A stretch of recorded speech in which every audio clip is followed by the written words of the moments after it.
Era una carina che voleva bene e quando non muovissi già soffrivano bene.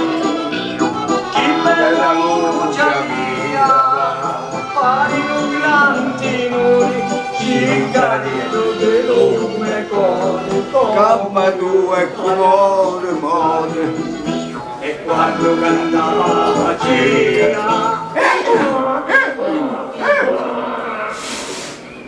ci carino di lume come ti dai a scordare. e quando cantava Cia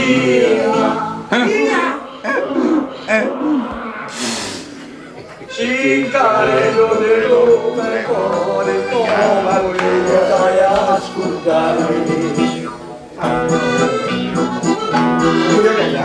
Quando andava strada, nasce che il annunciava, presto attrezzava ricchi e tutta la sfama.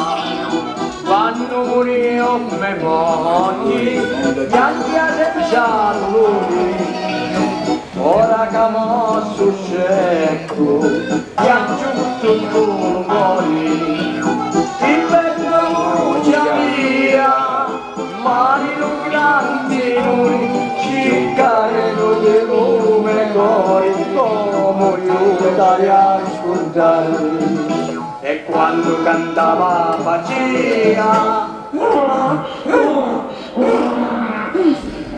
ci carino di lume come io dai a scordare. E quando cantava Pacia,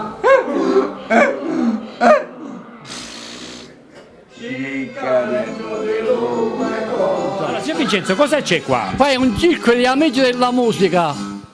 Circo amici della musica. Castelbuono. Di Castelbuono, certo, non c'è dubbio. E lei suona? No, io no, però ci sono alcune. C'è il presidente che suona, la fisarmonica, il mandolino che suona qua, la chitarra e poi abbiamo ma come si chiama qua? Gli altri strumenti, va bene, la pianola, eccetera. Pianola, eccetera. Che ne pensa lei di questi asini? Ma non sono tanto sicuro che dovessero esistere, perché se lei guarda, se prende una strada da 100 metri, ogni posto ci sono 3-4 posti, quanto viaggio deve fare quest'asino? In tutto il paese di Castelbuono. Porta poco secondo lei.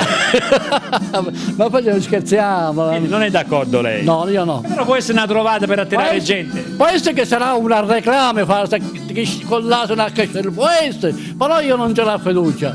Grazie.